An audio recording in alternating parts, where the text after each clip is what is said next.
আসসালামু আলাইকুম প্রিয় ভাইরা, কেমন আছেন? আশা করি ভালো আছেন এবং সুস্থ আছেন। যে যেখান থেকে আমার এই ভিডিওটি দেখতেছেন অবশ্যই আমার চ্যানেলটি সাবস্ক্রাইব করে দেবেন।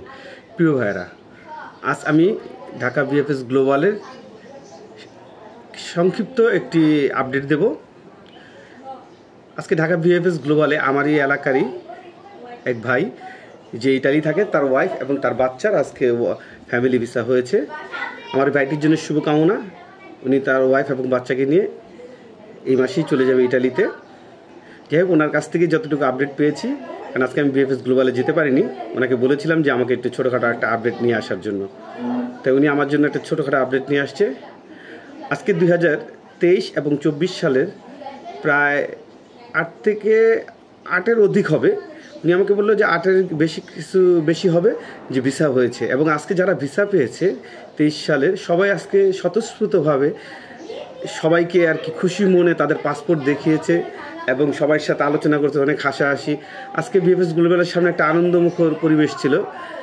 আর ওনার ওয়াইফের মাধ্যমে যতটুকু জেনেছি, আজকে ওনার ওয়াইফ যখন ফ্যামিলি ভিসা কালেক্ট করতে যায় তখন ওইখানে প্রায় 13 জনের মতন, 13 থেকে হয়তো 13 বা তার কিছু বেশি হবে, তারা আজকে সবাই পাসপোর্ট কালেক্ট করতে গেছে।